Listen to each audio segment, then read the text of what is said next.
I'm Christina Rea, and welcome to Breaking Out of Breaking In, a practical filmmaking podcast about taking your creative career into your own hands and making great work that gets seen without playing the Hollywood game. Or at least while changing the rules. Hi, I'm Brie Castellini, your other co-host, and today we are launching our Representation Matters mini-series, talking to writers about how better on and off-screen diversity and inclusion matters to artists and audiences alike. We start with our largest episode yet with guest David Radcliff, Shay Mirzai, Jamey Perry of the WGA Disabled Writers Committee. Before we dive in, we do want to remind you that we have a free monthly creative inspiration newsletter, which you can sign up for and find at the bottom of our website, breakingoutpod.com. But with our biggest episode yet, I don't want to waste any more time. So welcome to the WGA Disabled Writers Committee. Who are you and what are you currently writing on, everyone? We'll start with Jamey. Sure. My name is Jamey Perry. I'm a TV writer. I'm not currently on a show. I sold 2 shows to NBC last year that I'm just wrapping up the development of and, waiting to hear decisions on. Yeah, and just trying to maybe come up with something to pitch for development season this year. Nice. Amazing. We'll do Shay next and then end with David. I know when we have multiple people, sometimes everyone gets awkward about who goes first. So it's my decision. Shay, You're up. Yes, all right, cool. Thanks so much for that sweet spot. All right, I'm Shay Mirzai. I happen to be a person who stutters, but I also am a feature and TV writer as well. I think if I had to pick in between them, I would say I'm more of a feature writer, but I have staffed before, and I think that's definitely a goal of mine to get back in another room. Right now, I'm currently out with a feature adaptation of a book, which is a really exciting thing for me because I'd never actually done a novel's adaptation before. So I'm very excited about that one. And I'm also currently executive producing a 1-hour drama with an AA's PI writer set in Hawaii. So I'm really excited about that whole process right now. Very cool. Very cool. And David, what about you? David Radcliff, co-chair of the Disabled Writers Committee. I'm also a steering committee member for the Think Tank for Inclusion and Equity. So shout out to those folks. I was an alum of the Disney Writing Program and wrote on The Rookie during its first season, and then wrote on Waffles and Mochi on Netflix, puppet food show with Michelle Obama in it. And then most recently, and I'm developing a couple different things, but I don't know what I can say about them. And then most recently, I wrote on an animated show on Disney Junior that's coming soon. That was a really special experience that I think is going to address maybe some of the things that we're talking about in this conversation today. So Amazing. Very excited to be here. Also, Thanks. I will just say, as the only one of us who has children, it is really fun to be like, talk to my kids and be like, yeah, my friend David wrote that episode you're watching. They're much more impressed by anything David has done than anything I have done. I've heard that's common. Kids are never impressed by their parents, even if they're extremely famous, but they're impressed by their parents' famous friends, which is lovely. keeps you, modest. That's right. So you are all here as a group because you're all either the co-chairs in Shay and David's case or the vice chairs. You're correct. Please talk to me about the Disabled Writers Committee. What is it? What is its function? And how do the three of you approach your role? Like what distinguishes what the three of you do for the committee? I'll start off by this. Both myself and Jamey were recently elected in our past term, and we joined our former incumbent chair, who's not currently co-chair, I guess, and David Radcliff. I really think he might be best at explaining this, but I would like to hammer home that in spite of our different titles, I think we all operate as a cohesive group. And I think all of our opinions have equal weight. And I would like to say that I wouldn't make a move without either of them because I think they're fantastic, except for David. Well, he's the old man in the group, so who cares what David thinks? But I guess he's David, the could you explain a status little more? quo. He's the status quo. We're the hot young new thing. Me and Yeah, Shay. he's the old man by now. Just took 1 No, year. but in reality, 1 year David and has I'm done an done. excellent job. He took over from a long-term chairman of the committee who did great work, but yeah. So David has come on and he's done a great job in the last year. And then Shay and I just came onto leadership in the past couple months. David, do you want to do like what our committee is? Sure. Yeah, but first of all, I mean, I was going to say essentially the same thing, that I feel like hopefully we have a nice balance between the three of us, and it's been so exciting to have Shay and Jamey sharing leadership decisions and somebody to like swap emails around with and decide like, is this good messaging, or is this a good idea to, meet with so and so, and to have conversations like this is extra exciting.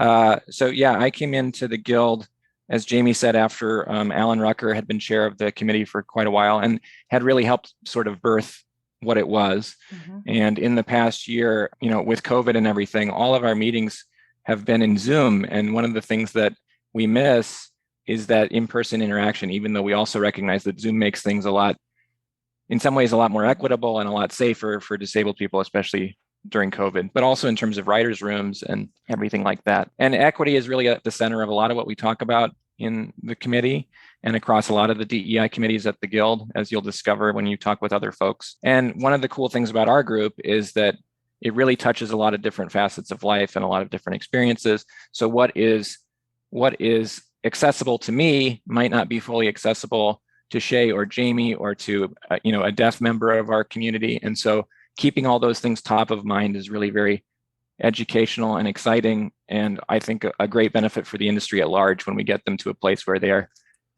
able to embrace all these different aspects of life. So that's a big part of what we do, is have those tough discussions, bring in cool guests who are either very strong allies of the disabled community in different areas of the industry, or are themselves disabled and are making change within the industry. So this past year we had Jim Lebrecht come in, who was the Oscar-nominated co-director of Crip Camp, Kira Allen, who starred in Run, DMA from the Disney writing program. So we're trying to expose people to as many different voices as possible, on both ends of the conversation, and also hopefully inculcate a culture where disability becomes a fuller part of the DEI spectrum. So I want to thank both of you for having us in this conversation at all, because usually DEI doesn't extend to talk about ableism in any full way. So thank you so much. And I'll also say too, one of the great things about having Shay come on board too is that Shay is also part of the Middle Eastern Writers Committee and the LGBTQ plus committee. So we already know that, the identity of disability is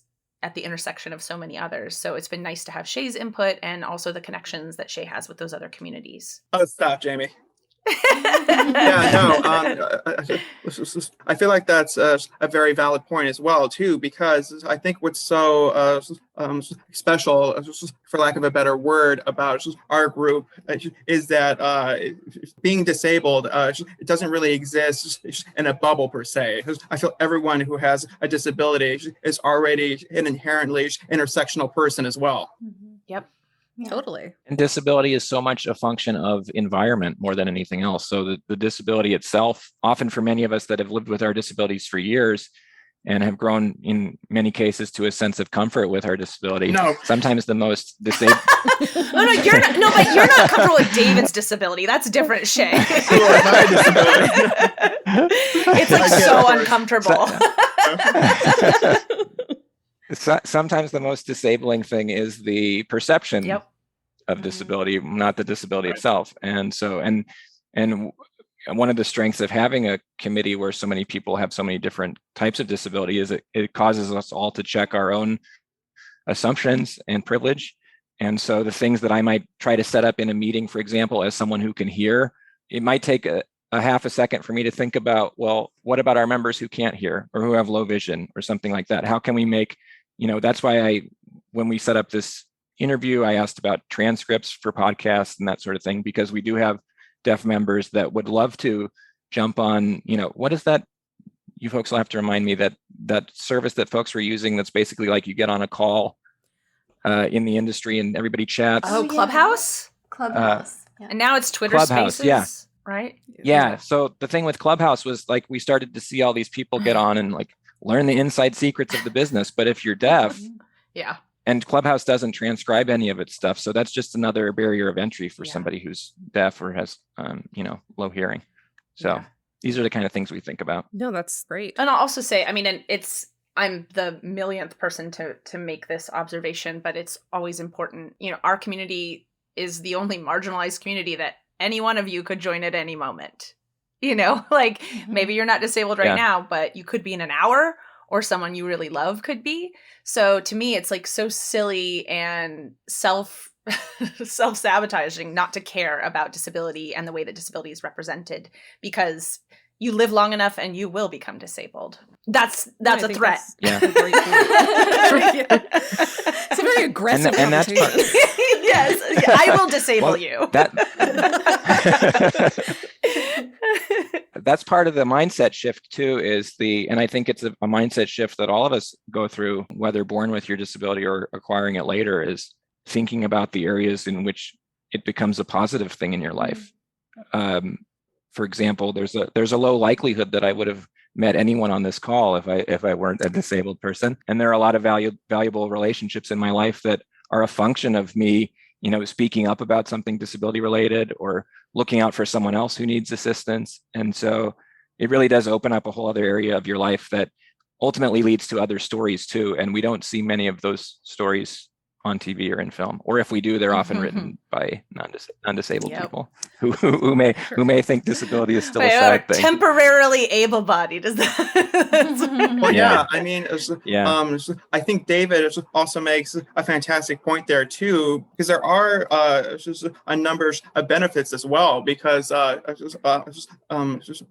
speaking for myself, I very much I've always considered myself a person with a high levels of patience, and especially a high levels of empathy, because I really couldn't imagine who I would be if I didn't have a speech impediment like this, because it really informs a worldview. Well, and that's interesting too, because of the three of us, I'm the only one with an acquired disability. So I wasn't disabled until about 6 years ago. I'm a paraplegic, and one of my first experiences when I landed in a wheelchair was getting to know a fellow disabled writer friend of ours, a woman named Catherine Beatty, who currently she's writing on NCIS. And she took me out to the skate park and taught me WCMX, which is like skateboarding, but for wheelchairs.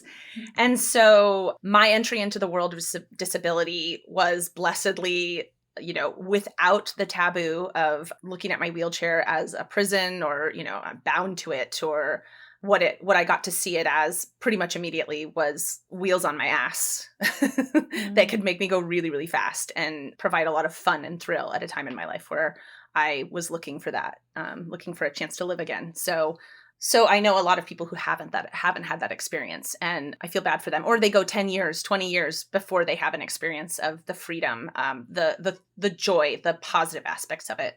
And to me, aside from WCMX and all those things, the number one boon of being disabled is the disabled community, being part of a family and realizing that, we are a culture unto ourselves. We, just like any other sort of marginalized group, we have shared values and norms and language, and being embraced by that family of disabled people was something that was really magical and special for me. It was not something that I was born with or grew up with. So that's been lovely. Very found family trope. Since Absolutely. we're talking to writers here. Absolutely. I was just going to say, hopefully the committee itself also provides some of that, in the sense that, we are, I think at last count, we are openly disabled people, because there are a lot of disabled people who don't have these candid conversations. Sure. Some of whom are executives who I've met who've said, between us, I have XYZ condition, and if I disclose it, it could harm my career. Should I disclose it or not? And that's some overlap that we see in solidarity with the LGBTQ community, is that question of disclosure. Yes, exactly. I wanted to talk about that too. Hopefully that the committee is a place of empathy, because we are, at last count, openly disabled people are only 0.6% of the guild, which doesn't mean that there are very few disabled people who want to write. It means that means that there are sometimes visibly physical barriers of entry and sometimes systemically bias-driven barriers of entry. Like we get hit from both sides, because you might get past some of the bias barriers to get into the business at first, and then you get on set and you realize, oh wow, nothing here is set up the way that I maybe prefer. And so who are my allies in this space to figure out the best way to be my best self? And also to, on the other end of that, I think there's a lot of framing around disability as a deficit. And I think that carries over into production. So people think about hiring a disabled person and they think about, well, this is going to add more time, or this, the patient's question that Shay brought up. But what my friend Caitlin Young, who is in a power chair and she runs her own post-production company, and she's found that when she's on set and they put ramps everywhere for their post-production person, the crew saves 2 hours because the crew is using those ramps too. So it's actually a net benefit to have more disabled people and more disability accommodation in these spaces. But nobody talks about that except disabled people. Yeah, that's really interesting. So I think there were also two extremely good points that my friend David has brought up here. So I think the first being that the population numbers in our guild is about just 0.6% or something like that. I would like to also add that in our Middle Eastern committee, that's also been established too, around a figure of 0.3%. So it really is a small numbers on both sides, but it also does speak to the fact that in our general population numbers, about 1 in 4 people have a disability themselves, and I think we've already discussed how there are multiple ways for this to happen. It's just like whether it's like a congenital disability issue or like a later in life event. This is an accident or an inborn just health issues or something like that. So, I mean, I think my final point here is that while much of our committees are actively working on this, our overall employment numbers still are absolutely abysmal. But it does seem that they are at least getting better. Yeah, and I will say too, I think what I always explain to people as like the most galling aspect of that underrepresentation is that it's not as though Hollywood doesn't like our stories. It's not as if they're not always giving themselves Oscars for telling such a great story about disabled people, right? So it's like you like the content, you just don't like, it's like you like the disabled story, but you don't like disabled people. That you don't want to cast a disabled person, you don't want to have a disabled writer, you certainly don't want to have disabled crew. So that, to me, like I said, is the most galling aspect, that we're 25% of the population, we're 0.6% of the Writers Guild, but there's really, really wild statistics about how often you are likely to win an Oscar if you play someone with a disability. And of course, if you are not also disabled yourself, because that they don't like that. Sure. Well, let's talk about that, because that's like obviously a big part of conversations about like #representation matters. But like, can the three of you talk about either specific examples or observations that you've made about why it is so important to have actual people who have lived experience not only portray disabled people in this example, but also write for them? David, you had a great tweet about this morning. I did. I won't share the specifics of the conversation I had, but I had a pretty extensive conversation with an actor recently who had been in a scenario many times before. And it's a scenario that a lot of disabled people in this industry experience, where they're brought on to consult, meaning, hey, tell us about your experience with your disability. What was it like growing up? Tell us like the horror stories of how, XYZ, or the great stories. And they soak all that up and maybe give you a little check, no credits necessarily. Not. So, and credits, as I'm sure everybody here knows, like credits are how you build other opportunities in the business. So credits are, and a lot of disabled writers on the writer side of things are still lower level writers, including the co-chair of the Disabled Writers Committee. So I have to walk a line of like being deferential and keeping my head down, but also speaking up. But anyway, so I had this interesting conversation with this actor, and it's some variation of conversation I'd had a bunch before. And it's frustrating because it doesn't lead to further opportunities for that actor. If that actor is just there to like, tell me your story, we'll repackage it in some other form and see you later. Right. And specifically, David, what you were saying about like it's not a topic like you would want Oh, yeah. sorry. Yes.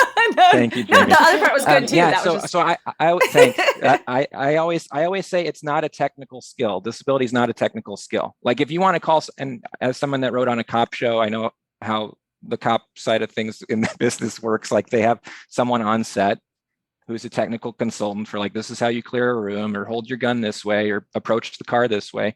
Lots of cool things that you learn.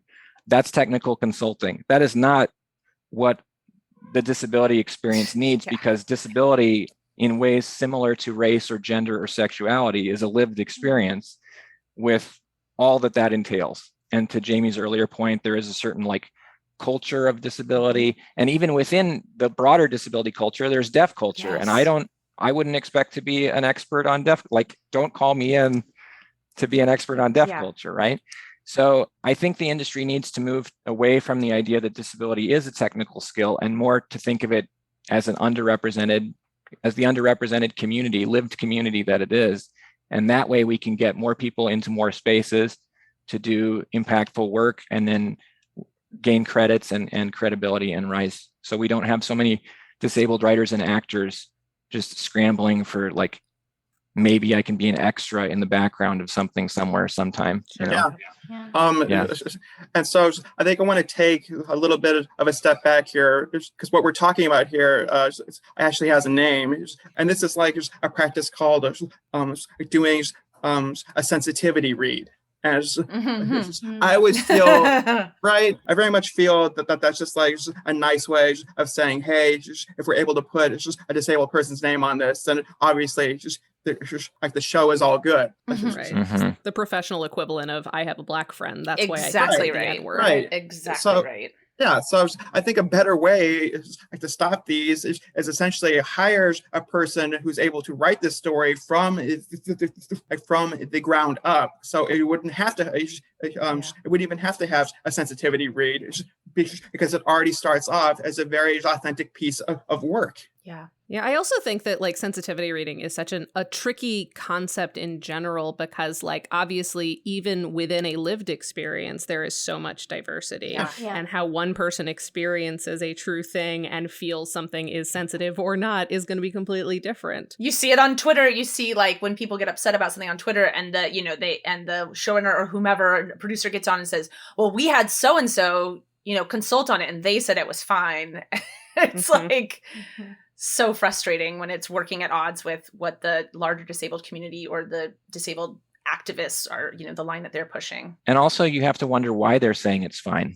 They might be saying it's fine because they want to foster a strong relationship with you for the next opportunity. So they're not going to tell you, if they're a lower level writer who's just trying to break in or sustain, momentum in the industry, they're not going to say, actually, you got a lot wrong here. And also part of the reason that they might not do that is because the process has moved so far down the track already that they're really only coming to you shortly before they go into production. So they want this, they want you to say it's okay. Right. And so sometimes people do. Yeah, you could say, oh, it's a quadriplegic, not a paraplegic, like changing a line of dialogue, but you can't say like, well, why have this character have a miracle cure? The entire project is based on this arc of a miracle cure. Like you can't, it's baked in at that point. And I also will say, on the positive side of it, I have found, at least, when you do have disabled people writing on something, working on a project, we can go to like more exciting and interesting places where like if I was writing a character of a different race, like I'm not gonna like leap into the hot button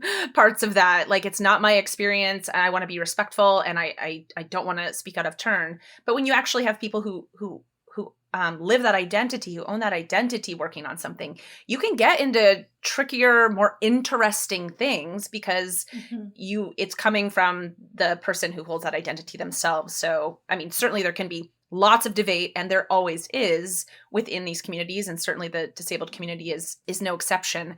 But being able to have real conversations is something that is valuable when you actually have disabled people writing for you? Yes, I think there is also a final part of this as well, because I think David had mentioned that with regard to a sensitivity read, there's a lot of writers or whoever who actually can't speak their mind for I can fear of not being able to get the next job. But I have heard stories from my other Middle Eastern writer friends who have been asked to consult and have spoken their mind and said that this stuff is not working, and then eventually they just are never heard from again. Right.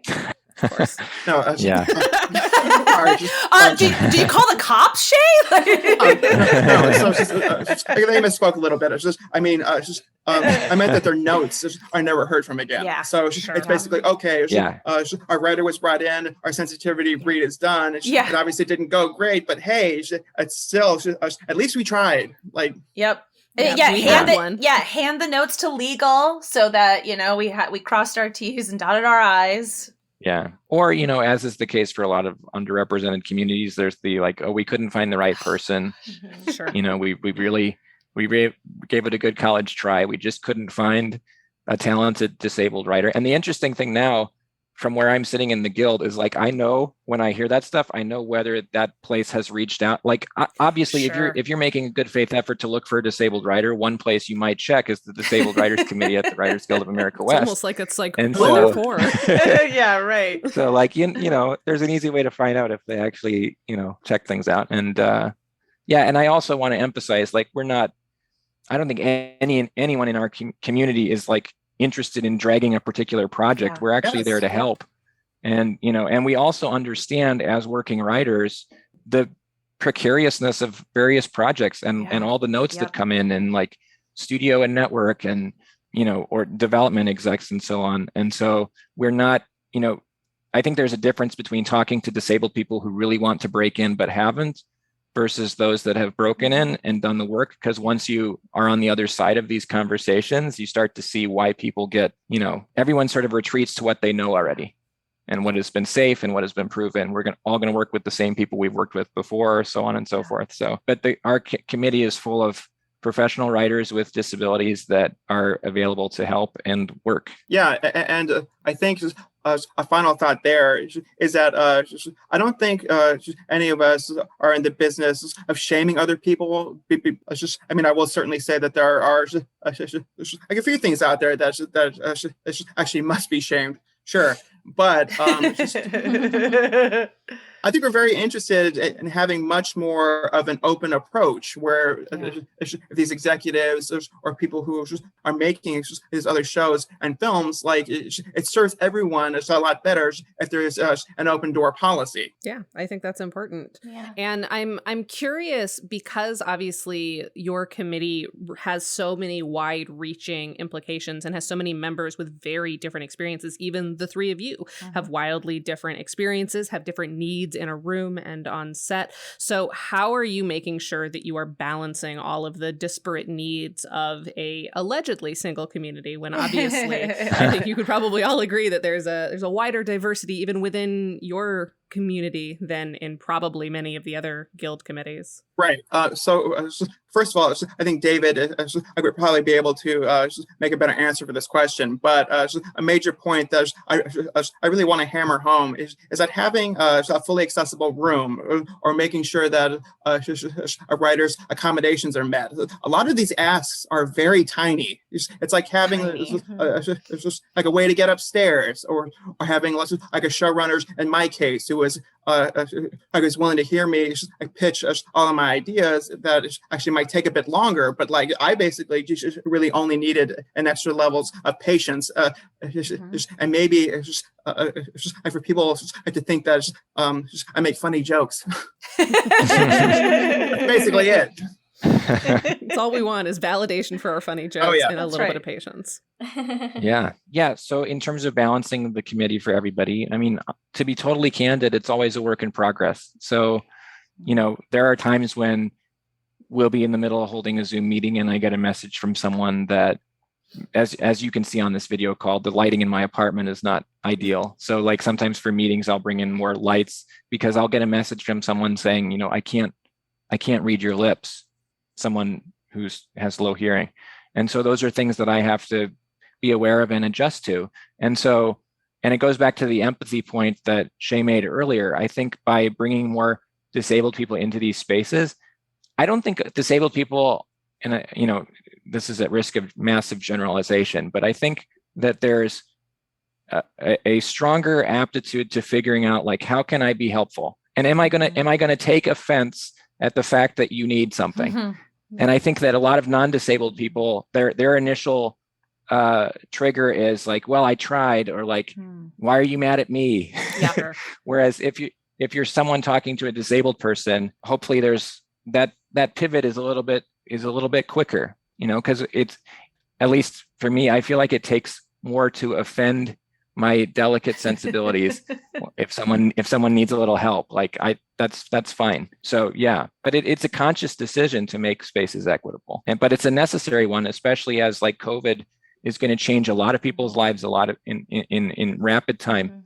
And people are going to come around with disabilities that didn't have them before. And so we're all going to need to be a little bit more empathetic of each other and towards ourselves. I never want to get into like super crypt territory, but I will say that there's because I was able-bodied most of my life and then I became disabled about 6 years ago, I have seen how my approach to life entirely has changed. I've seen the benefits of a new way of thinking about things. When you are in a situation where your body is suddenly outside of the norm that it used to be within, you didn't have to think about, how am I going to grocery shop? How am I going to, drive a car? You didn't have to think about those things because they were just givens. And then, you find yourself in the situation where you no longer know how to do anything and you've got to rebuild that.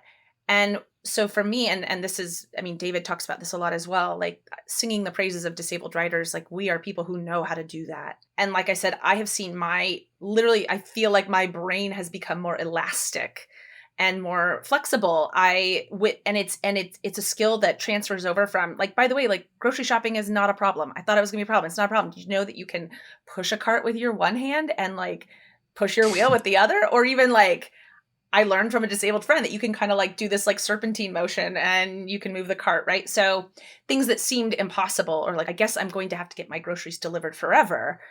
And realizing like, oh my gosh, the fix was so easy, but no one ever forced me to think of it before. And that absolutely translates to my writing. There are moments where it's like, I don't see how I can make this work. And I'm like, well, I figured out grocery shopping. So I know that there's an answer here and I've just got to figure it out. And I think too, when a member of the committee says, hey, we need this, you're like, okay, great, let's make it happen. And I'm always so much more, I think there's two types of people. And this is, I don't know, there's more than two types of people. This is one of those things. But I've noticed there are two distinct kinds of people when you come to them. Like a few years ago, I wanted to go horseback riding. And I have friends who do hippotherapy and like do, adaptive dressage. And so I've seen it all over the place. But I started calling these horse ranches up in Malibu. And they were like, what? Wait, like they were so baffled by what I was asking. Like, can I ride a horse at your stable? And they were like, I don't know, the liability, and then they, and then we end the call. And then I took a trip to Yellowstone later that year. And the people in Montana, I was like, hey, I'm in a wheelchair. Can I ride your horse? And they're like, well, shoot. We never done that before. We might as well try. Those are my favorite kinds of people. And that's who I aspire to be. And I think that's how my disability has changed me, that I'm one of those people who goes, all right, let's figure it out. By the way, are we allowed to swear on this podcast? Because Oh yeah. Oh my God. Here it comes. That part of our probably top of show thing, Christina. We've got explicit tag on Apple Podcasts for sure. That's fucking great. I want to start over. Can we start over from the top? Because I have a lot of things to add. Oh, David, just separately, just add all your cuss words right here, like fuck, cunt. Yeah. And then the editor will go back in and splice it into. Exactly. Oh, funny. Sounds Yeah. great. We're a full service production company here. Perfect. I love that. So I wanted to piggyback off of all those excellent points, because I maybe can't say this as well as Jamey just explained, but I think it goes back to a very basic thing about how necessity is the mothers of invention. So I would like to think that a lot of people who have a disability are always forced to work extra hard. So I'll use myself as a personal example.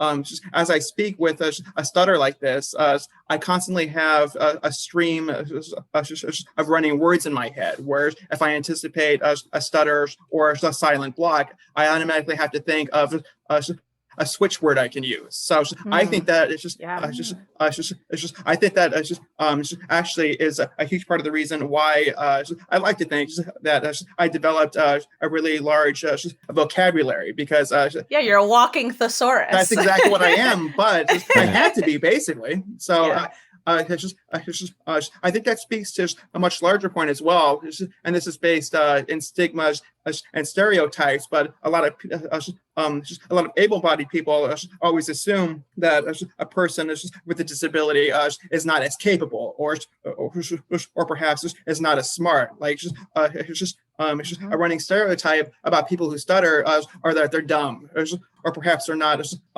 smart as like the average person. I worked my ass off, where I eventually became a straight A student. I was on a master's degree at one point. So like I feel that it's like the fact that we constantly have had to work a lot harder. It makes us extremely qualified for these jobs. Yeah.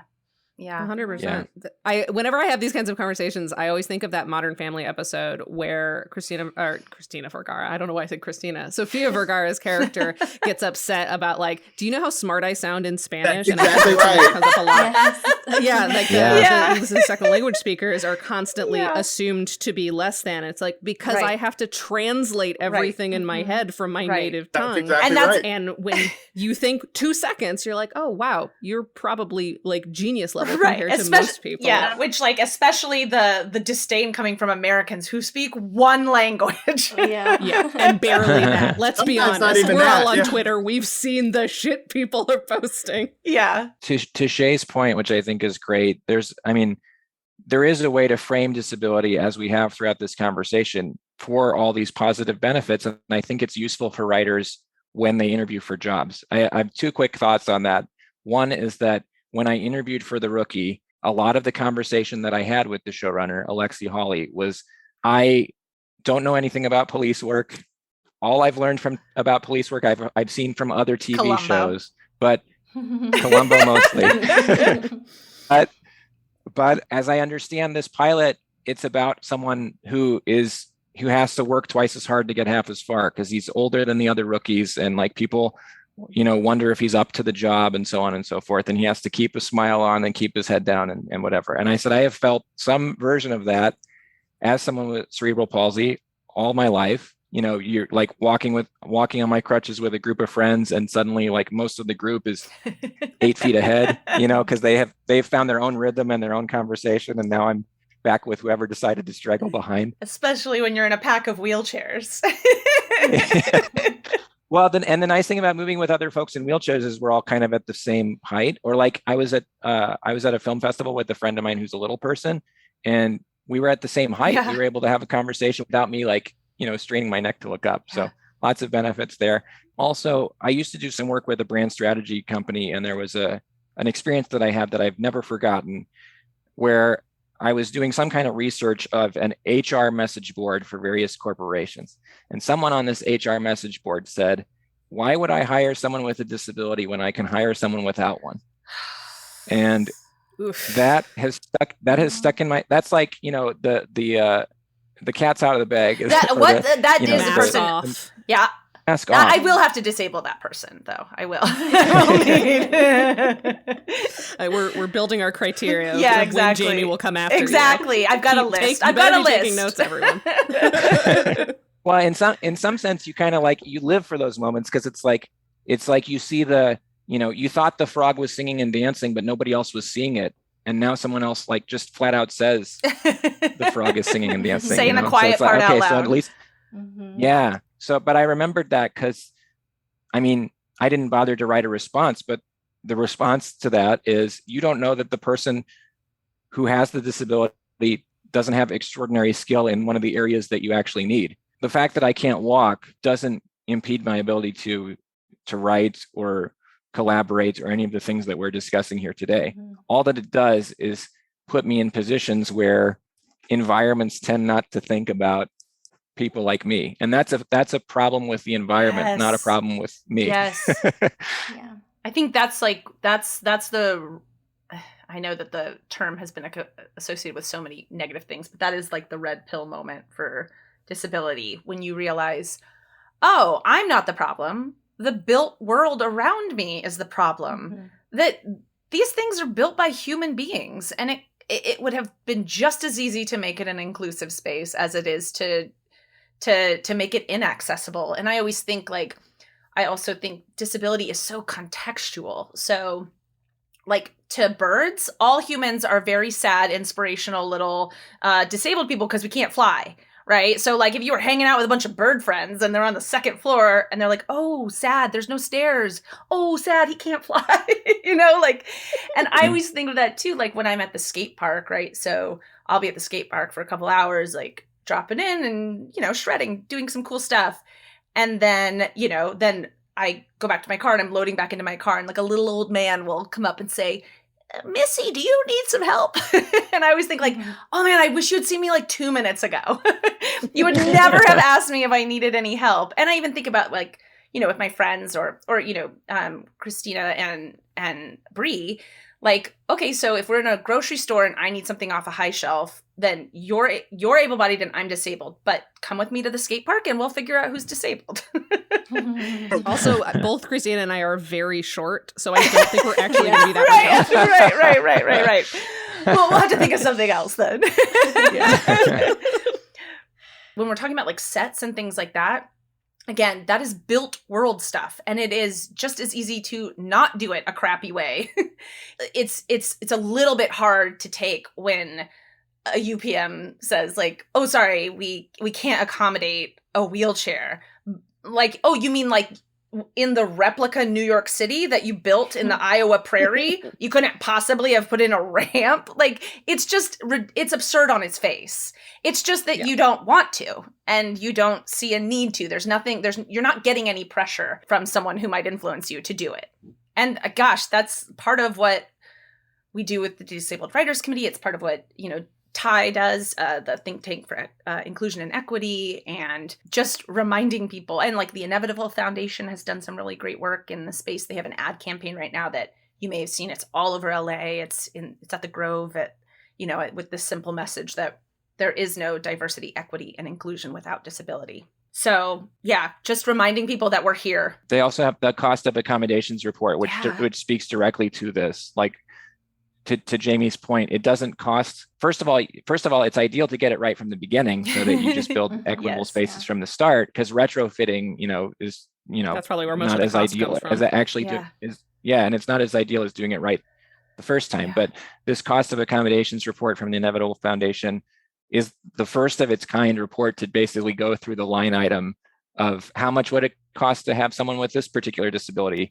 And I wish I had the exact numbers in front of me, but the cost is very marginal. I wrote it down. I'll make sure that we have a link to that. Yeah. It's just the perception. Yeah, sure. And ironically, the perception is fed by the media we consume. So if you don't see us in newsrooms and on TV and in writers' rooms and so on, or characters on shows, then of course it feeds this perception, as it did to me as a disabled kid growing up. Like, oh, well, maybe having a career or a family or traveling or any of these things, like, where am I supposed to go? What do I do? I guess I just sit in the dark and rock back and forth. You can't be it if you can't see it, kind of the refrain that gets brought up a lot in these conversations. Yeah. Well, and also, I think it's important to point out, like, one of the reasons why disabled people get left out of the diversity, equity, and inclusion conversation, which David, you and I were in a conversation with a friend of ours who had this like brilliant thought where she said, capitalism has a lot to do with this, that capitalism relies and is built on the oppression of Black and brown bodies and LGBT, like it's that, but that capitalism considers disabled people irrelevant. So, why talk about us? Why, we can't contribute, we can't produce, we can't be effective members of society. And So I believe that most of the time it is ignorance or an oversight or an accident, but it bears mentioning that it is sometimes not an accident and it is sometimes not an oversight. And that has been one of the less pleasant parts about coming on to leadership in the Disabled Writers Committee, is that I'm now privy to confidential stories from disabled writers of, horrific ableism, just Right. outright naked ableism. There are many people in this industry, and it pains me to think about it. I don't like to think about it because, again, I like to assume people are well-intentioned and just ignorant. There are people in this industry who sincerely believe that disabled people are fine, but they have no business writing TV and film. That we can't do the job, and so we shouldn't, that it's charity to give us the job, and that we'll just be a hindrance to production. We're just looking to get on the show so we can sue everyone. It's just like, just assumptions that are just wildly untrue. Yeah. And I think, like I said, that's been one of the least pleasant parts. And I think that's one of the reasons why disability doesn't get the attention, because people don't realize they don't want to imagine that people like that exist, and they certainly do. And they are at work. They're making decisions in this industry. And sometimes when you're a disabled person and you don't get the job, it's because someone was out for you. Yeah, no. So I think that's a fantastic point to make, and a lot of that actually has to do with the fact that there is like a huge stigma around having a disability. And I speak for myself. I grew up with a lot of inborn shame in the fact that I wasn't able to speak properly. And it was especially bad back then. I like to think of this just as well through the lens of being a gay man too. That I realized I was gay too from a very young age, but I was so ashamed of what that would mean for me. Like if I were able to have a family, or how people I would think of me. Like if my family or friends would eventually I find something wrong with me. But I say this with 100%. I say this with 100% a belief that when I originally came out about 13 years ago, that it made my life much better across the board. And and this has actually been a huge part of the LGBTQ movement. It's putting a human face to this, because we are like your friends and families and coworkers, and basically it's just regular people who have our own thoughts and emotions and everything like that. So I realize that this is very much a personal choice, but I think that there is power for us actually speaking about our experiences.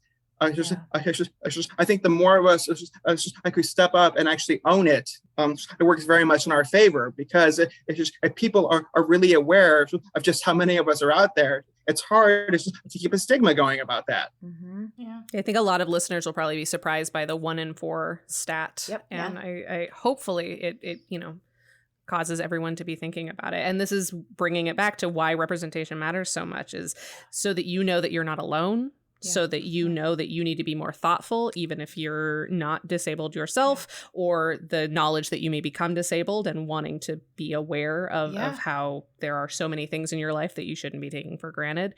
And it is important to be told stories by people from that community in order to do it thoughtfully and complexly, rather than constantly being a tear-jerking Oscar bait for an able-bodied person. Like, it's not a prop. Disability is not a prop. Disability is not a technical skill. It's not a costume. We were talking about earlier. It's not a costume. Right. Right. Well, and that's too, like, also, so yes, representation matters. It matters for little baby David. I've seen pictures of David as a child, and he's a little cutie pie. So I'm like, a little baby David sitting at home watching it, and like, hey, I could be this or that. It's also to reduce harm. So there are some really terrible memes out there regarding disability. Like, one I can think of off the top of my head that's incredibly damaging is the one of the suicidal quadriplegic, right? So in film,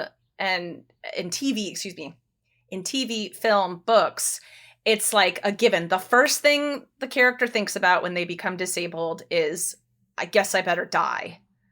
But that's actually not that common among disabled people. There may be these moments, particularly with an acquired disability, going from, becoming regular or the, neutral default human to being something other than that.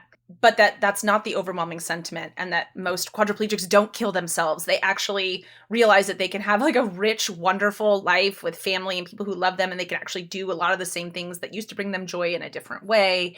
And we don't see that enough, right? So that's probably part of why a person who wakes up in the hospital and is told that they have quadriplegia, their first thought might be like, oh, I better die. It's because they've seen it on TV and in movies and in books. They've not seen the opposite story being told, which is actually, what it is really more like to live with a disability long term is, that I don't constantly think about the fact that I can't walk, that my life is rich and full. And at times I feel like I'm an evangelist for that. People will come up to me and say, oh, I just feel so bad for you. And sometimes I get a little manic. I'm like, no, my life is great. No, it's really great. I promise. Like, I'm fine. I don't want you to pray over me. Nope. No, thank you. My life is probably better than yours. Just because you see a wheelchair doesn't mean that like, oh, automatically, they're better off than me, or, and that's the experience of the disabled people I know, the human beings that I know who are in my community, that we're having a great time, except for these barriers that we run into in the built world and in people's attitudes. Those are our problems. The fact that my legs don't work is not my actual issue. My actual issue is the assumptions that the world around me puts on me because of that, and the fact that nobody builds fucking ramps. Yeah. Or in a lot of places, I mean, ableism can be so structural that if you think about where you live, and I don't know whether you folks are in apartments or what, but like pretty much every apartment or house has steps in front of it. Mm-hmm. So, but you don't think about the fact that most houses have 2 steps in front of it for no real reason other than, this is just the way we've always built houses. Yep. So that's how deeply baked a lot of this stuff is that people don't think about that till it's pointed out. And Jamey's point about how often people come and ask about, in her case and mine, our legs, it's way more often than people think. Yeah. And it used to really upset me and make me self-conscious.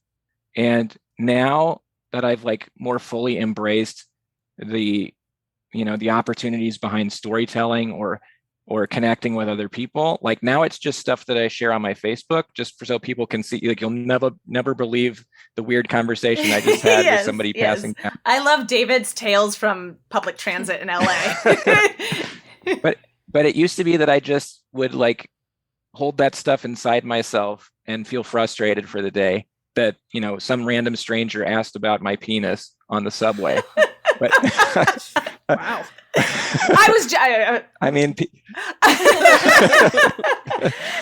But now it's more something like, that you share on, share with others so that they don't feel so isolated to this larger point. And, so a very, very informal thing that David and a couple of other disabled TV writer friends and I, and Shay soon, because he's assured me he's very good at trivia, is that we play trivia together. I am a whiz.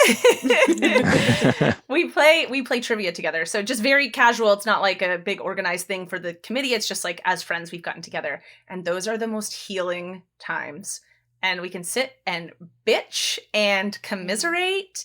And I always leave feeling, so much lighter than I did before, even if my circumstance didn't change. Just getting to share it with people in my community who understand it.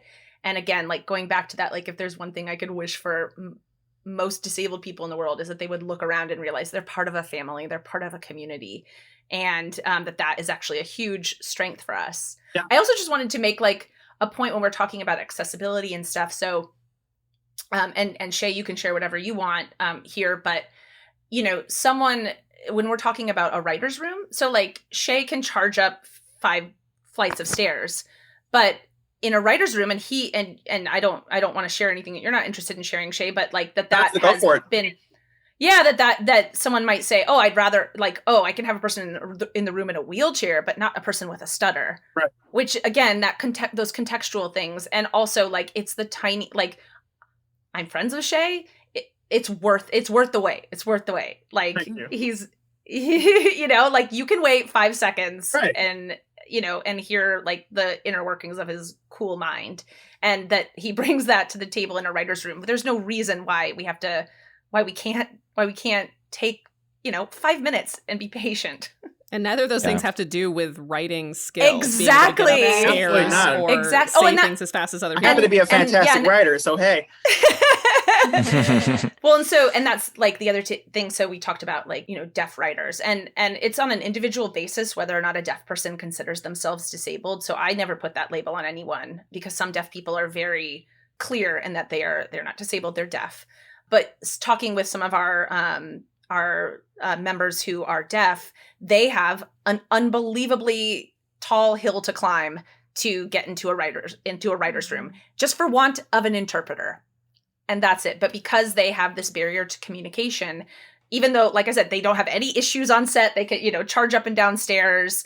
They don't need any of that, but they just need an interpreter. And for the money that production spends on lunch, like you can fork over, like, and I'm not calling out The snack budget alone. Exactly. Like network XYZ, you can afford to hire an interpreter for the room, but they don't see the value in it. There's like, that feels like charity to them. And they're like, if they'll do it, if they feel like it, if they have a chance, but it's not an imperative to them. It's not, they don't understand like all the treasure they're leaving behind by not tapping into the resources of disabled writers. Yeah, I think that's really important.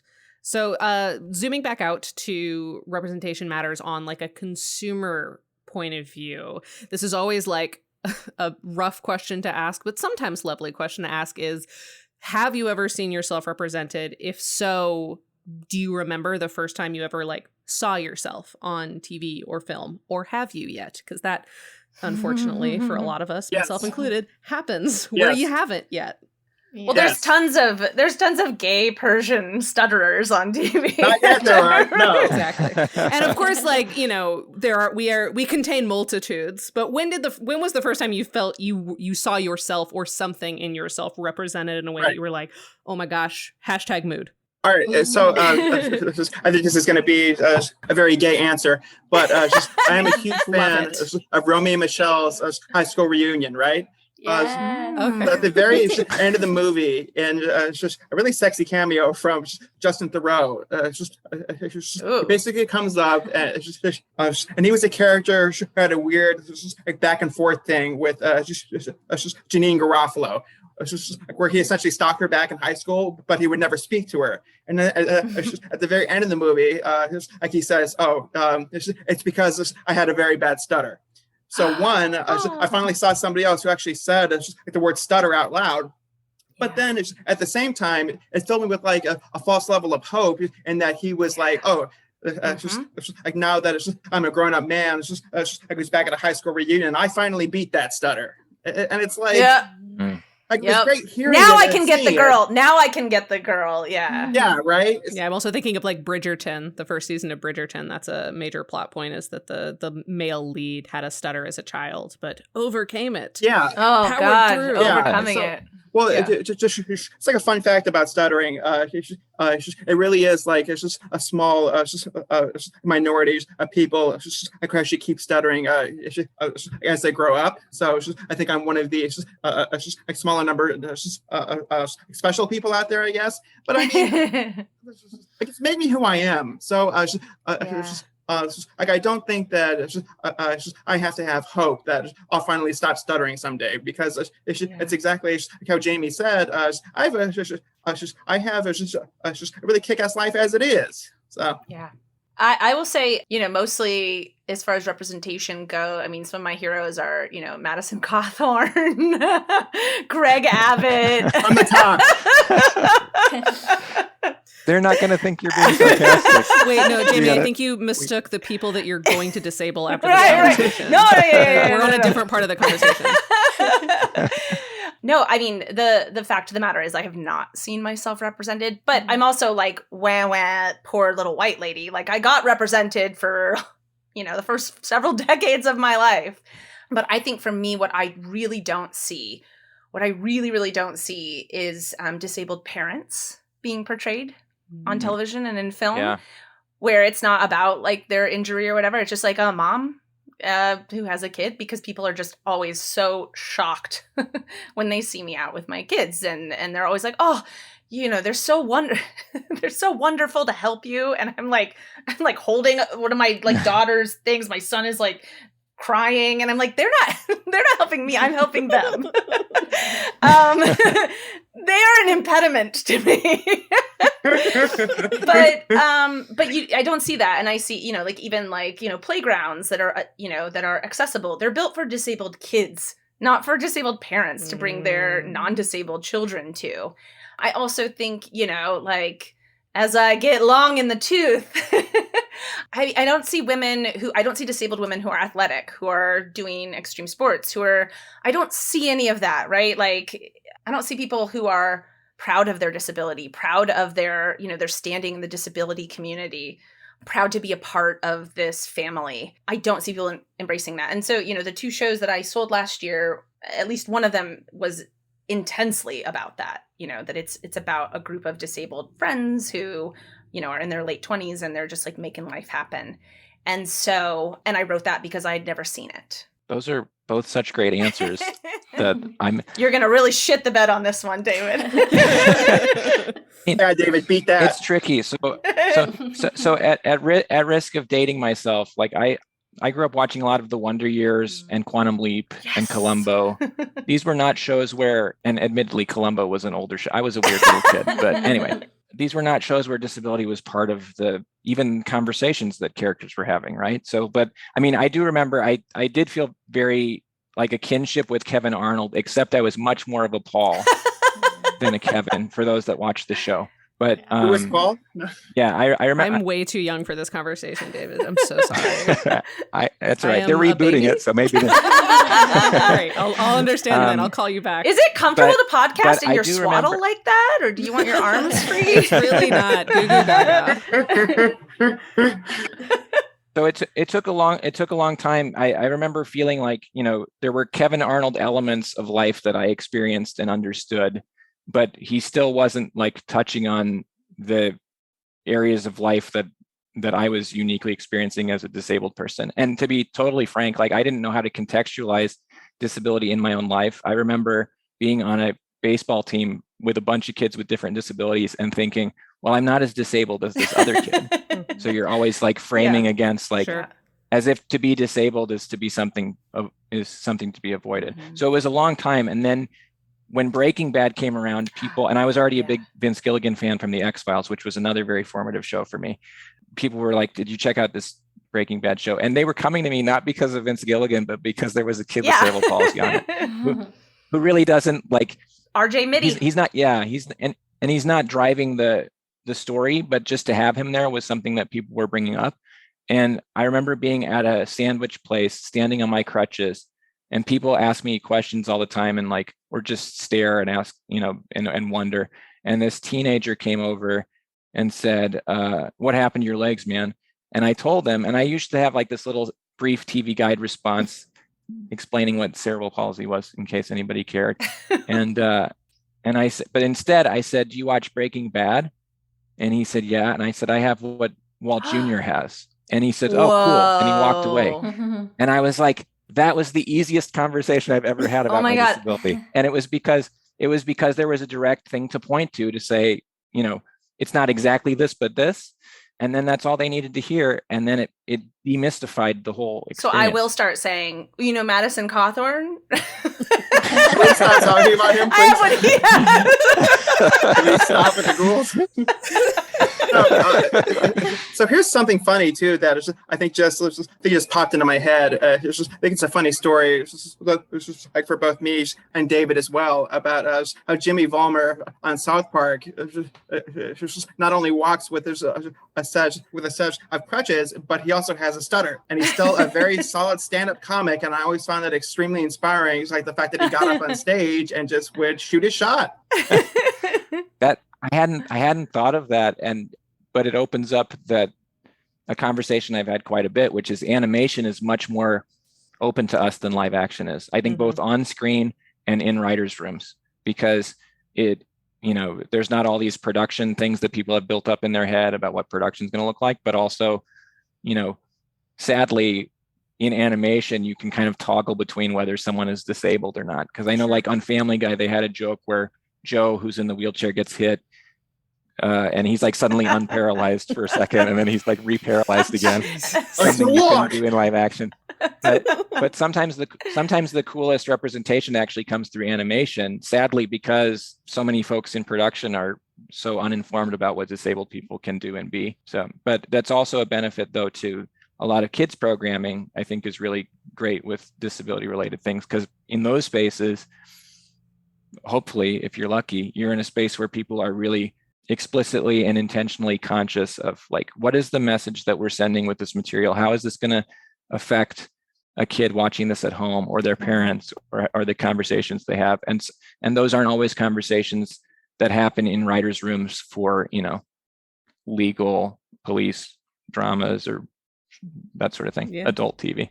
That's so funny that you bring that up, David, because as I'm thinking about it, half of all major asexual representation on TV is animated, and oh wow, yeah, there's 6 or 7 like from the last decade, because I'm asexual, so I know these numbers.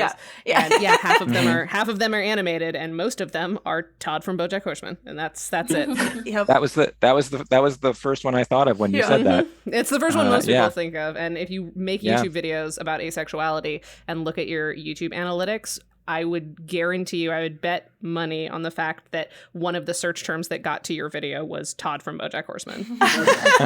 It's a very strange thing, but also kind of a bummer that that's the only one. But anyways. That's a fun rabbit hole to go down. Yeah, for sure. So there were some things that you all mentioned in your introductions that I just wanted to touch on, just about the 3 of your careers. But before we wrap up the sort of like big conversation that we're having, I wanted to make sure the 3 of you had any sort of initial final thoughts before we wrap this up, just talking about you 3 cool kids to bring up.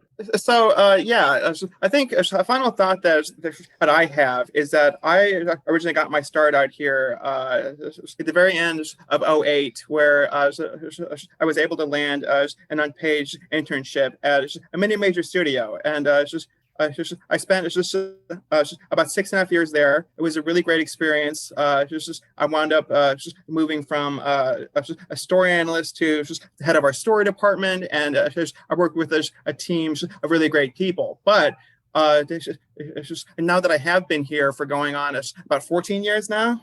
God, I'm old. Mm-hmm. But I really have seen a seismic shift in how these industries is operating. So I would highly encourage anyone out there to absolutely lean hard into what makes you different. You don't necessarily have to have a full intersectional identity, but I say be proud of who you are, because there's absolutely a market out there and hunger. And I think that we are definitely operating under an age of specificity. So just absolutely be proud of who you are, because I think the shit's finally selling. So I probably could have said that better, but still. I think it was perfect. Yeah. You had mentioned something at the top of this, Bree, like literally in the introductions, something about the theme of the show around sort of working outside of the power structure of Hollywood, right? Sure, yeah. That might be part of your Making opener. Great work that gets seen without playing the Hollywood game, or at least while changing the rules. And I think that is really key for a lot of disabled artists, is finding ways to, Zach Anner got hired as the first disabled writer on Speechless because they had a whole season before they brought in a disabled writer. And part of what you hear in those circumstances is, we couldn't find somebody, right? Well, they found him because he had a YouTube channel that was gaining popularity. And then later he put a book out and all that sort of thing. So, and I think that those sorts of avenues are going to be, going to continue to be very important for disabled artists, because there is still a lot of work to do within the traditional industry structure to make it a little bit more open. We're trying to do a lot of that work within our committee, but as in all things in Hollywood, it's slow. I would just encourage as many people as possible to really explore your different skill sets and network as much as you can, but don't let it feel like networking. Actually try to build real friendships and relationships without thinking about what you're going to get from it. And to Shay's point, just be as authentically you as you can. And then maybe not rely necessarily on a specific network or something to open a door for you. Yeah. You might have to play the field. You might have to crowbar it open from some other Absolutely. A crutch is good for that, right? You can. Yeah. I applied to the Disney writing program a couple times before I had gotten in. And, even after like solving that initial hurdle, there's immediately like 7 other hurdles that you hadn't thought of before. So I would also encourage people not to put all their eggs in one basket of thinking like, once I get staffed on a show, everything's going to be great. It's always a struggle. Keep trying to work on something new. Yeah. We're all of us are just like re-breaking in all the time. Yeah. So for every person out there who might be actively hostile to disabled people, because there's a whole swath of people in the middle who are sort of like neutral, haven't taken a side, right? But then there's a small cohort of people who are actively hostile to us. There is also like a cohort on the other end of the spectrum where I have found mentors who are champions for me and who take special care of me because they know that I am in a historically marginalized group. And so they are willing to fight for me at every level. And I know that I can, text them or email them or call them whenever I need, and they will call whomever. They'll put in a good word for me wherever. So that is the positive side of it. And then, the first script I sold was I had sat down to write an unsellable script. I joked, I was like, I'm going to write myself an unsellable pilot because I'm going to have 4 disabled leads and, they're just gonna be doing disabled people stuff. And I just wanted a strong drama sample. And I hadn't seen that. And so when I presented it to my producers as my lull unsellable script, they were like, we don't think it's unsellable. and that's the one that sold. So always, always, always writing from your heart and writing what you want to see. And particularly if you're a member of a historically marginalized group, leaning into that, even though it is scary. And none of us here can promise you that someone won't take your disclosure and use it against you. I mean, it happens, but you can't find those allies and those champions as well on the other end of the spectrum until you do that. I think that's wonderful. And in the spirit of allyship, this is a great time to mention that recently Gloria Calderon-Kellett tweeted something about having an amazing time working with a disabled person that she had hired, and in the process of working with that person, realizing how many areas of marginalization exist for disabled people that that Gloria hadn't fully considered before. And it was this most amazing Twitter thread that she put up, and those are the kind of folks that we need more of, I think, across all intersections. Like I say this with awareness that I have privileges myself as a straight white man, and those are areas where I have to check myself to think about what am I missing in this conversation, who's missing in this space. And so to see that also include ableism from a non-disabled person who is herself marginalized in other ways, and to see her articulate that and support us is really all that we hope just because for. you made me think about it. Our girl Lizzo. Go, please. Our girl Lizzo. Yeah. So she recently solidarity. put out a song that had an ableist slur in it. And there was a lot of hubbub on Twitter, and a lot of Lizzo fans were shouting down disabled people and being like, shut up, leave her alone, it's not important. And there was sort of silence from Lizzo's camp for just a minute. And so, but all the criticism I saw against her from disabled people was very respectful and very much like, we love you, can you change this? And then sure enough, she put out a statement saying, I understand the power of words. She said from her perspective these are her words. She said, as a fat Black woman, I understand how words can be turned into weapons and used against you, and that is never my desire. So I've re-released the song without the slur in it, and I just about died. I mean, it's just amazing when you see things like that. And yeah, I also do feel like a lot of times Black women have our back in a way that a lot of other people don't, and I think there's a kinship. I mean, I think they're aware of oppression in a way that a lot of people aren't. And I am a white woman. So, I'm right in the same boat with David. Like, white ladies we're taking our lumps now, and, it's deserved. So always wanting to check my privilege in that way. But yeah, it's just so amazing when someone just gives a masterclass in how to be an ally. And it's something that I am learning towards other groups as well. I don't have everything figured out, and I make mistakes in my allyship with other groups. So it's just really cool when someone puts on a masterclass like that and how to do it right. I will say, in the words of these inimitables, I'll close with, It's about that time. I love Kind that. of better, but it was right there. It was right there. Once again, absolutely worth the wait. The timing Yes, actually was absolutely. perfect. That was Like, actually literally great. perfect. Yeah. Okay, so I wanted to close this out just by talking about the three of you as writers, because all of you have obviously storied careers in a variety of different ways, and specifically things that you mentioned in the intro. I wanted to just really quickly dig into, give you a second to shout yourself out and teach people a little bit about your industry and your craft. So first, a question for Jamey. So you mentioned I went that first currently- last time. I'm sorry. I'm so sorry. I can't apologize enough. We'll I'm rearrange it later. just David and Shay are far more accomplished than I am. So Oh, no. This is not a competition. You are all equally untouchable to me. Selling two pilots in a year is That's a is huge quite an accomplishment, accomplishment. Harry. Come on. Thank you guys. What? Ugh. Yeah. And then so that's Yeah. actually what I wanted to hear about, Jamey. So you use the phrase I just wrapped up development, and Yeah. for folks who maybe are a little bit further outside of industry jargon, what does that mean? Like, what does it mean to be done with development? Done might be not the right word. But Yeah, it's like nothing what ever really in dies. practical Yeah. terms. Exactly. Like in practical terms, what does that mean to you at this moment in time to be wrapped up in development? Sure. So a studio might hear 1,000 pitches a year. And these numbers they're not correct. It's just sort of an idea, right? So a pitch. Sure. So you go, you develop a pitch, which is, 20 to 30 minute presentation. Generally it's memorized. In the age of Zoom, we get to have teleprompters on our screen. So that is amazing. You say, here's the show that I want to make. It's going to have, here are the characters. Here are the themes we'll be exploring. This is the world. These are their arcs for the first season. These are sample episodes of the first season. This is for, and where we're going to go after the first season. And if they like it, they might buy it.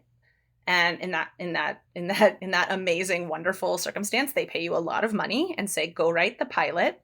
So maybe they hear 1,000 pitches a year. Maybe they buy 100. That means they've got 100 writers or writing teams out there writing 100 separate pilots. Then once all those pilots come in, and it's also like an endlessly iterative process with lots and lots of notes from lots of different stakeholders. So, strap in for that if you want to be a writer. Oh, yeah. You're constantly being told you didn't do it good enough. But it is a collaborative process, and I've been lucky to feel like all my projects ended up in a better place after all the notes than they did before, even though the process itself is painful. But then after they get those 100 scripts, they might say, great, we're going to produce 10 of them. So we're going to actually put them up on their feet. We're going to shoot them.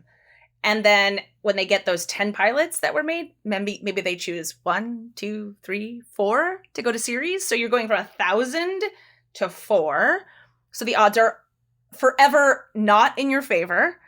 And so you go into it knowing that, but basically you'll be in conversation with your producers, with the studio, with the network, constantly, getting notes, revising. So for me, what I mean when I say I'm sort of wrapping up development is that I've wrapped up the writing portion of these two things.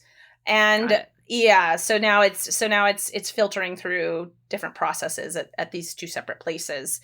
We'll see. But it's hard because when I'm out in the world and someone asks what I do, I say I'm a TV writer, and they go, oh, what show are you writing on?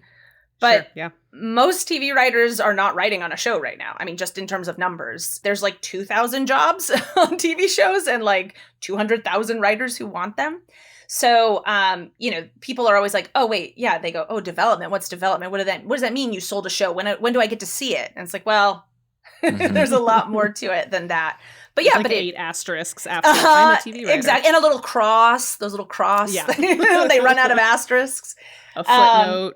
Yeah, but it's, but internally, I mean, when I talk to writers, they understand what a big deal it is, and that, yeah, put my career on a different level, and I'm trying to get staffed. That is my goal. But if not, then so development season, now they'll tell you it's year round, but it has traditionally been sort of late summer into the fall is when studios are buying the projects, and then they want them written by January so that they can go into pilot season in February, and so that they can go to upfronts in May, which is when they announce all the shows that they have bought or that they're putting on the air. So that is a Staffing season in March, right?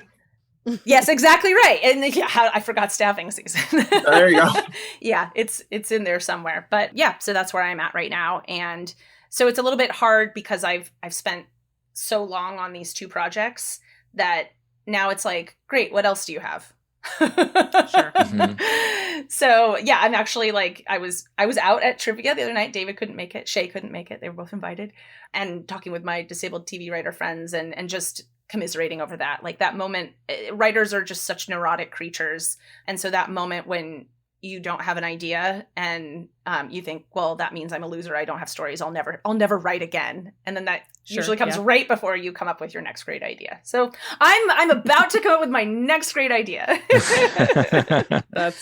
I hope that for all of us. Thank you. Okay, cool. So for Shay, the question I had for you is, you were talking about your adaptation. You're working on an adaptation right now of a novel. You don't have to give details if you aren't able to. Yeah, I can't. But I'm curious because we recently, I figured, but we recently had a conversation in our craft mini series about adaptations, and so I'm curious for you, especially given this is your first time, like what are things that are striking to you about what is your process for that, especially given it's your first time? Yeah, what's the adaptation thing like? All right, so first, I think it's just a fantastic question. I think it might help if I'm able to add a little bit of context around that.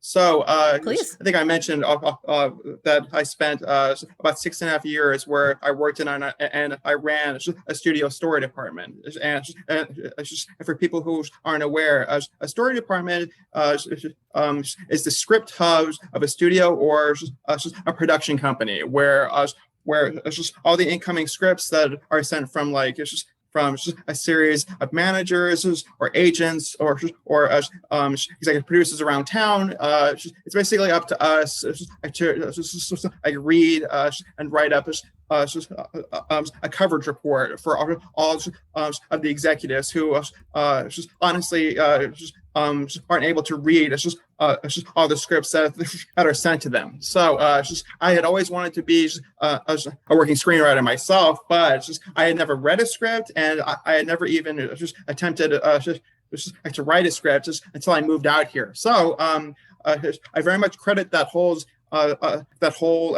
experience with helping me understand what makes a good script, and perhaps most importantly, what makes a bad script.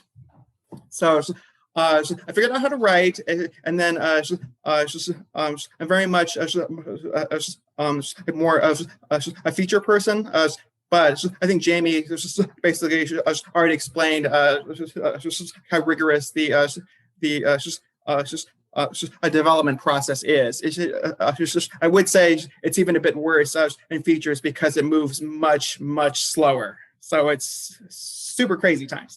But I used all that knowledge to find my own original voice. So I have sold scripts on pitch. I've sold scripts on spec. I saw the writing on the wall at every guild meeting that I showed up for, because it honestly seemed like I was outnumbered by a bunch of TV writers, in a 1 to 9 out of 10. So I figured I should definitely start writing pilots. I was able to get a couple of those sold, and I most recently staffed on a half-hour series at HBO Max this past fall. Now I think I can finally get back to the original question. I'm so sorry for that huge encyclopedia that I just dumped on everybody. It's all interesting. But yeah, so I think at least in my own experience, it made the whole script writing process a bit easier, but also a bit harder as well. I think with a feature adaptation, a huge part of the problem is basically already solved for you, because I wouldn't necessarily have to break out a whole story. A lot of the beats are already in place. I already know who all of the main characters are. So it absolutely cuts down on just a brainstorming session. I felt super happy that I wouldn't have to do everything from a very slow, a ground up approach.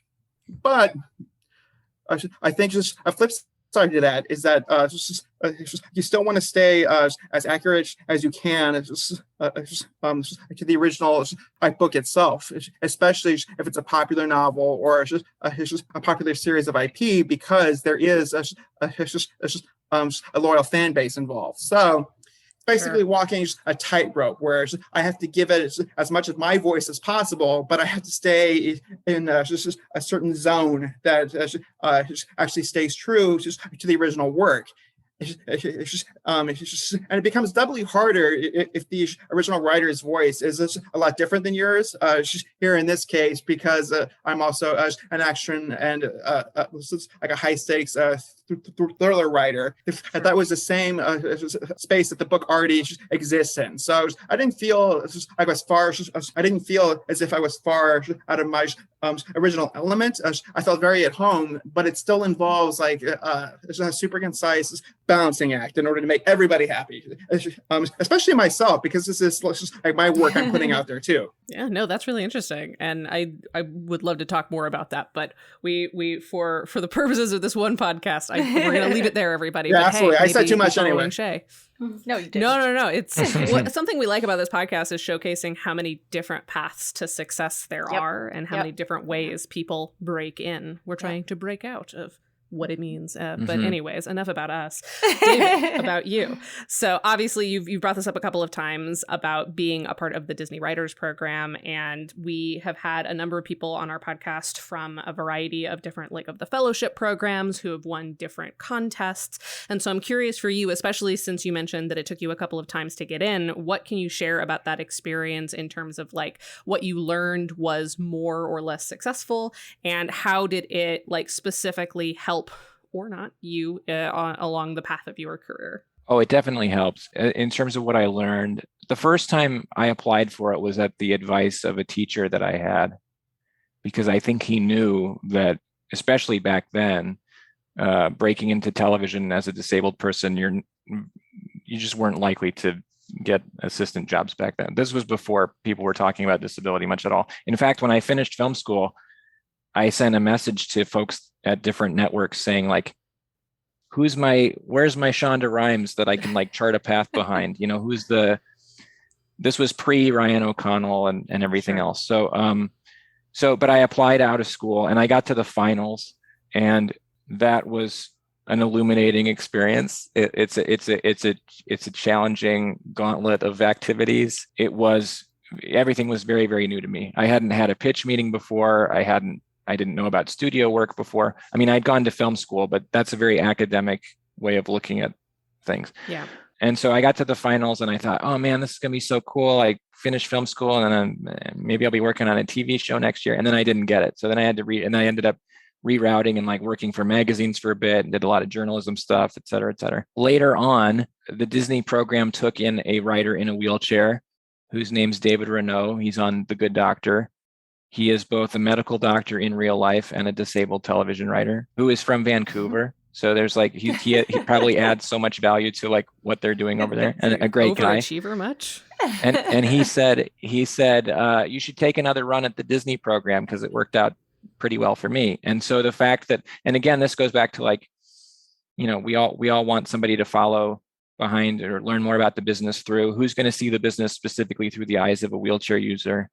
And I thought, well, maybe I'll take another run at it. So then I applied again. I got to I think that was the year I got to like the semifinals, and then I applied a third time. And then by the third time, that was when I got in. I think was the third go. It's not a program designed to like teach you how to write, because they assume that you already are there. We all read each other's scripts. It's more a program built around like, what is your personal trajectory that you can then quickly and effectively convey to a room when you go into meetings.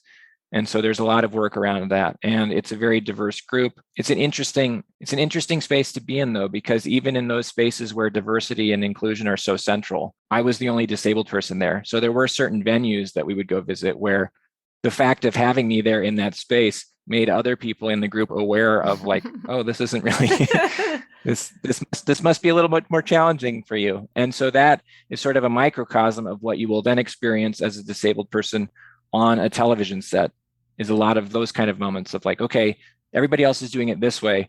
Let me see how I can figure out doing it this way without quote unquote being a problem, right? A lot of the things that a lot of underrepresented groups have to navigate. So, but yeah, it was a valuable program for me. helped me connect with various shows within the ABC, Freeform, Disney Channel family. And then I got staffed on The Rookie because of that. And through The Rookie learned a lot about, there were very few wheelchair users writing on television shows, and B, a network show that does 20 episodes and has such a big launch like The Rookie did. It was a big thing for ABC even then. So yeah, it really taught me quite a bit about how things really work once you get behind the scenes. And so I'm incredibly grateful for that. And now I'm in a position where when other disabled people reach out to me to ask me about like, what's it like in these programs or what's it like on these shows, I can have a pretty informed answer, but also respecting that I'm not, an upper level writer. So the showrunner is going to give you a different level of insight than a staff writer would. Also, I think just because we're talking about fellowships and all that stuff, I think I need to say most fellowships do not consider disability to be a metric of diversity. So we are not considered eligible for many fellowships. Wow. Yeah. So I don't know of any that outright ban us from applying, but we are not given any sort of extra, we're not. So like someone like me, like they would say, oh, you're a woman, not that I'm a woman in a wheelchair. I'm just, a white woman. And that is really frustrating because it at times it feels like the industry is actually set up to keep us out. So the three ways that that I hear most commonly of people breaking in are either through a fellowship, which, as I've already mentioned, most are not for us, or, you have situations like, and I understand that the diversity hire programs can be a dumpster fire, and there's a lot of conversation to be had about the utility of those, but the fact of the matter is disabled people are not eligible for those. So another way in that other marginalized communities have that we don't, that are shut off to us. And then the most common way I think that writers get staffed is that they, and of course I'm talking from the TV writer perspective, and it's important always to have Shay's feature writer perspective. That's another thing that he brings to the table in leadership and in our committee. But coming up the assistant route, sure. I have actually worked as a PA, and I think I was probably the only PA in a wheelchair in Los Angeles, just judging from people's reactions to me. Whoa, they would say. And I could do the job. And like I said, drawing from these deep reserves of flexibility and resourcefulness that I have developed since becoming disabled, people look at me, but people won't ask, okay, how are you going to get lunch for everyone? They'll just assume I can't.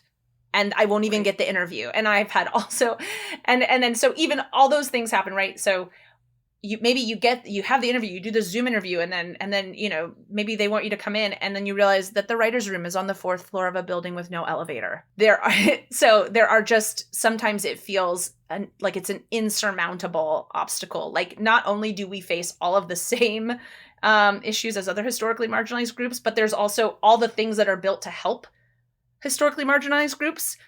We don't count for them. So all that being said, you're sitting here talking to 3 disabled writers who are in the WGA, and that in itself is a huge accomplishment. And so it absolutely can be done. But just like in other areas of life, usually disabled people have to find our own little quirky niche way in. Yeah, because I think basically that exact same experience also happened to me. It's just like back when I was getting started, because like I moved out here, I didn't know anyone in town. I didn't understand how things work. So I was applying for these unpaid internships, and I would get word back to me like, oh, well, I don't think that we can bring Shay on because he can't work phones. And it's just like that right there. It basically automatically just put a stop to me just being able to pursue an assistant career path, because that's how people just actually make it up in this business. So I threw myself into establishing myself as a script reader and a story analyst, and I was able to eventually prove that even if I wasn't answering phones all day, I still eventually became just like the head of a department. So I guess my best advice is if there's a door shut in front of you, just keep finding another one. Yep. Just keep going. And I think that's something that disabled people are really, really good at, because we have to do that all the time. And I had just without going into detail, I had a frustrating experience in a meeting with a very reputable media company. And it caused me to reflect on most disabled people that I know, most openly disabled people that I know, fit into one of three buckets, or maybe two of three buckets in professional life. Once you reach adulthood and get out of the school system and are looking for work, they're either accepting government benefits, which is absurdly, egregiously low and forces people into poverty, but they have to stay at that level of poverty in order to get their medical care. So they quote unquote can't work because they have to stay. And they often income. can't get married. They can't. Yeah, because if you get married, you push your net worth over the limit. You can't save, like you can have a savings account. Yeah, exactly. Yeah. Or they work explicitly for government offices or disability organizations, or I think this is what a lot of disabled people in entertainment do. They kind of become their own shingle, like Shay just described. Like you just find your own. And so I have been bucket 3 most of my adult life. I just kind of like was doing writing for magazines, teaching writing classes. Now I've written for a lot of different nonprofits, speeches, corporate stuff. And so you just sort of patch all this stuff together. Now, what that tells me is those are the kind of people that you would want, I would think, in a writer's space where people are always drawing from ideas or collaborating with other people. But I think this is also this is really a fear-based business. And I think that disability takes a lot of the brunt of the fear of what people expect in a professional space, because they're just not used to working with disabled people because they haven't had those opportunities before. On a show that I worked on, one of my favorite people on the job mentioned to me at one point that they'd never worked with a disabled person before, at least as far as they knew. Could have been somebody that wasn't open about it. And this is someone that had worked in TV for 11 years. So I remember having two thoughts at the same time. One was like, wow, good for me for breaking through. This is amazing. And the second one was like, wow, that's really shitty. I mean, it's not her fault. You closed the door behind you, David. But how can you thrive professionally in a space for 11 years and never run into someone that's part of one of the largest underrepresented communities in the world? Never run into a quarter of the population. Yeah, right. Yeah, right. That tells you more about the industry than it does about any individual person, Yeah. But hopefully we're changing that every day. So what I'm taking away from this conversation is to be fearless, be thoughtful, be empathetic, and be accountable for the ways that you fail and can succeed in the future.